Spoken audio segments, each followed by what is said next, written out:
हो गए हैं और एज प्रॉमिस्ड कि हमारा गाड़ी ने क्या माइलेज दिया और टोटल कॉस्ट ऑफ पेट्रोल क्या था यहाँ तक पहुँचने के लिए। मैं सोचा to give you this update कि यहाँ पे जैसे ही आप घाट सेक्शन से थोड़ा कंप्लीट करते हो रोड इन लोगों ने डक करके रखा है। So you need to be really cautious on this side. अगर आप रात में आ रहे हो then I think you need to take a high precautionary measure. Just everybody who is traveling in the night time, just keep a tap of this from Bangalore, especially from Bangalore to Goa. Keep a tap of the kilometer 563 kilometers. वहाँ से ये शुरू होता है road, जो half road अभी है। तो जस्ट ध्यान से अगर रात में आ रहे हैं तो you can take a precautionary measure on that, क्योंकि सामने से अगर कोई गाड़ी आएगी तो मुझे पता नहीं है कि मैं कैसे जाऊँगा। लेकिन दिन है तो डे टाइम में कोई प्रॉब्लम नहीं है। I can see the road loud आराम से वेरी क्लियरली। चलो नाउ सामने से गाड़ी आ रही है, लेट्स सी कि क्या होगा। थोड़ा सा साइड में लेना पड़ेगा मुझे, और कुछ नहीं है तो ले सकते हैं, कोई टेंशन नहीं है, लेकिन थोड़ा सा प्रिकॉशन इज़ रिक्वायर्ड। सो यही मैंने कहा था आपको कि रोड कंडीशंस मैं बता दूंगा अभी दिसंबर में क्या कंडीशन है। और मुझे कहीं नहीं लगता कि ये दिसंबर से लेके अगले 6-8 महीने तो लगेंगे। तो I am expecting this road to be the same. So anybody who's traveling in the next few months time or in the month of December 2025,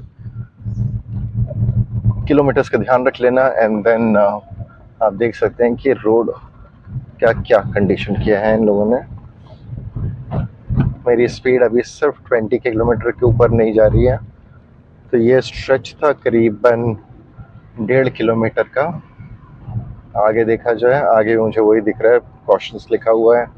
so they put the board, but ये caution के बारे में मुझे पता नहीं है रात में कितना विजिबल होगा। ये फोकस ठीक है, ऐसे ही चल रहा है अभी तो हाल फिलहाल ये। तो let me I give you the update कि ये कितना लंबा स्ट्रेच है।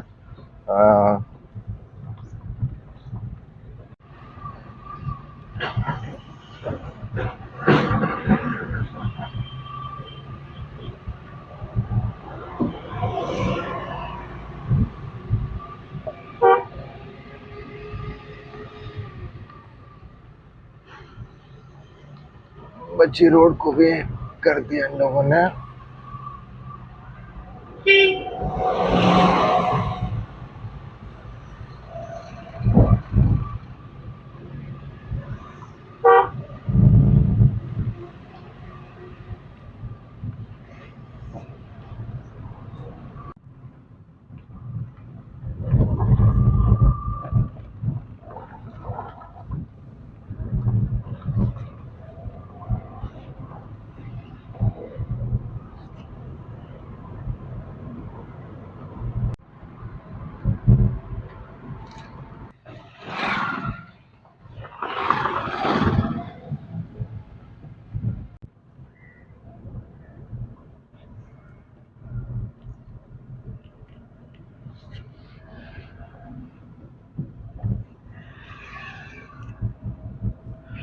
Hey guys, finally we are in Goa right now.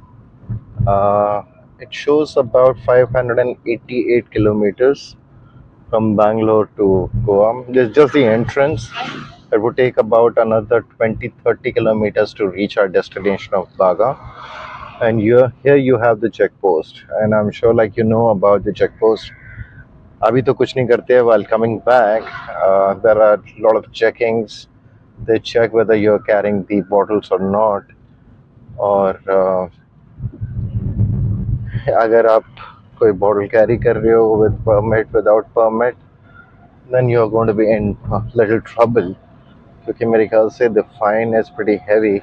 I'm not sure about the fine, but I think it was about 10,000 rupees. और ये लोग जो बॉटल्स लेके आते हैं वो भी ले लेते हैं। So anyways, that's while going. I'll let you know कि checking कैसे होती है, क्या होती है, and चलो anyways, happy to be in Goa right now. It's always good.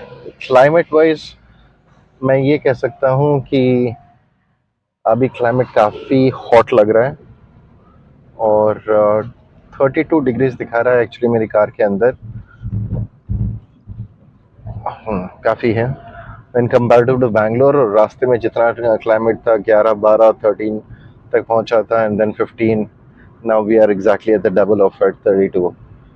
So let's hope for the best कि आगे अच्छा रहे journey. And I'll give you the updates on the crowd mainly, and the second thing is क्योंकि दिसंबर में जो prices होते हैं वो even for the parties or any other thing goes high, because this is absolutely a great season for the Goans and for the parties. So I will give you that exact information कि अगर आप इस month में आ रहे हो and if you're planning to have your Christmas and New Year celebrations done, आपको कितना cost हो सकता है, क्योंकि cost will again go little more higher.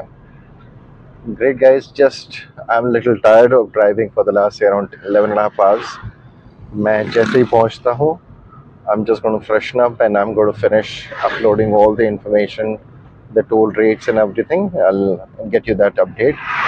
But road के हिसाब से मैंने जो आपको last time दिखाया था इसी वीडियो में, ये road at 560 kilometers is absolutely bad. It's pathetic. ठीक है, so just check on that part of it and stay tuned guys. I'll get you more videos from Goa for this trip. हमारा काफ़ी लंबा trip है यहाँ पे, north Goa से south Goa भी जाके देखेंगे साउथ गोवा का क्या क्लाइमेट है, क्या क्राउड है, कैसा प्राइसिंग है।